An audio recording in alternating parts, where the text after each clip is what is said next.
What is up, guys? Kuya Snowden is back here at Snowden Gaming. So for today's video, we are going to tackle about the new skill cards that is introduced by us in Project Sino, no? So if you would see, no, may mapapansin kayo parang may mga bagong cards in game, no? Because it was included on the previous patch notes, no? So, ano pang hinihintay natin, no? Himay-himayin na natin ang mga bagong skill cards. Let's go! So, ayan na nga mga kapatid. So, unang-una na sa ating listahan, syempre, walang iba kundi si Kuya mo Breaker, no? So, makikita nyo guys, ito yung new card ni Breaker, no? Yung Crush Buster, no? So, currently level 5 na siya sa atin. Kaswertihan dahil nakuha na natin siya agad. Dahil madalas nating gamitin si Breaker. So kung makikita nyo dito, sabi dito, attacks the entire enemy with an effect value of 72. So yung 72, it will increase depending on the level of your card, no? So forcibly destroy the summoned unit that dealt the damage, no? So kung sino daw yung naka-receive ng damage, mamamatay agad yung summon unit na yun, no? Kahit gaano pa kalaki yung HP nun, no?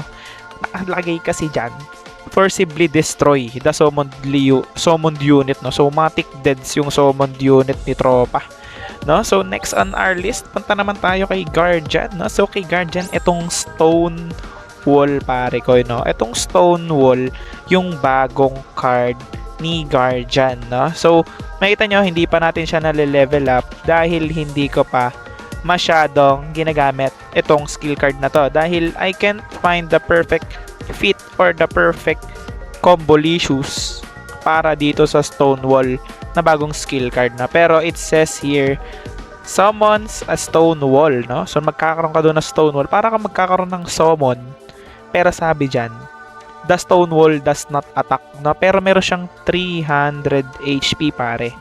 300 HP, sobrang laki nun, no? Para ka nang may kalahating buhay nung sino, no? Pero it will increase every time na i-upgrade or i-level up mo siya, no? So, kunwari, example, i-level up natin siya, no? So, makikita nyo dyan, naging 321 yung HP niya, no? So, pag in-increase mo pa siya ng in-increase, i-level up natin, kita nyo, from 321, naging 343. So, another one, we can level it up more. So, naging 367 yung HP, no? So imagine you have a higher level of Stonewall, no? So grabe yung sobrang laking defense na pwede niyang ibigay to block enemies single attack damage, no? So pwede niya i-block yung mga damage ng ating mga kalaban para mas maprotektahan natin yung mga damage dealers natin. Okay? Next on our list is si Samurai, no? Punta tayo kay Kuya mo Samurai. Kay Samurai, I think dalawa yung nilagay nila. Unang-una dyan is itong yung Void Thrust, no? So sabi dito, attacks in a horizontal line. Horizontal, no, pare? Horizontal. So kung hindi mo alam yung horizontal, pare, pa straight. Horizontal, no? I don't know. Parehas pa lang straight yun. Horizontal bird. Basta yung horizontal, guys. Parang siyang nakahiga. No? Nakahiga. Okay.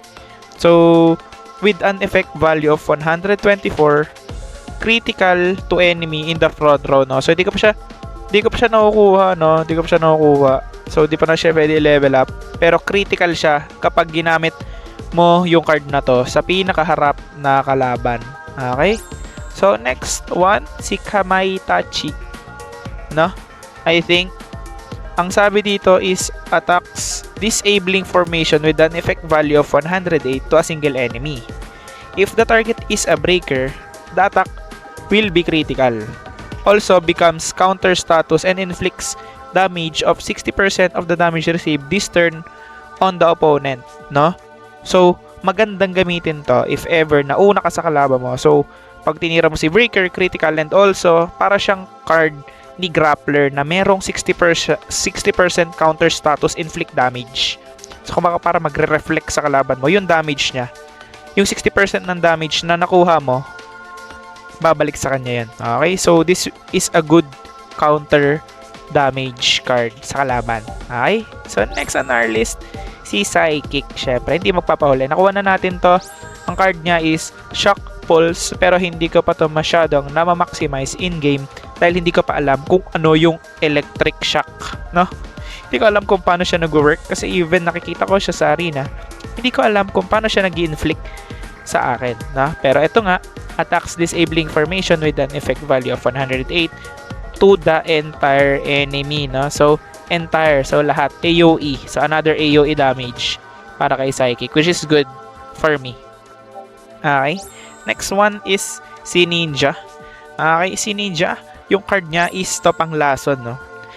Dead poison activity. So, sa previous patch, medyo ninerf nila yung poison ni Ninja. Pero with this card, I think medyo goods siyang gamitan if ever makuha mo siya. Sabi dito, it attacks a single enemy with an effect value of 77. If the enemy is poisoned, the damage is multiplied by 5 times of the poison effect. No? So, madadamagean pa siya ng 5 times of the poison effect. And the status will be removed. So, kumbaga, yung poison, no? Mamumultiply daw ng 5 times. Kung meron siyang poison, man-multiply yun ng 5 times and mababawas yun sa kanya. Pero, in return, mawawala yung lason na meron siya. So, maganda to pang burst. So, additional damage siya. Okay, next one.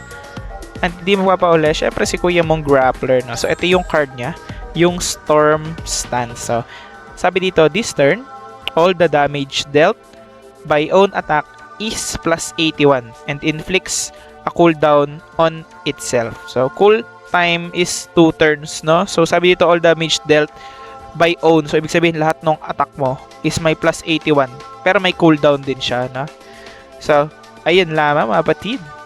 So, ayun nga mga kapatid, maraming salamat sa pag-tune in on our videos. So, kita-kits ulit on our next videos. Maraming salamat. Don't forget to like, comment, and subscribe on our YouTube channel.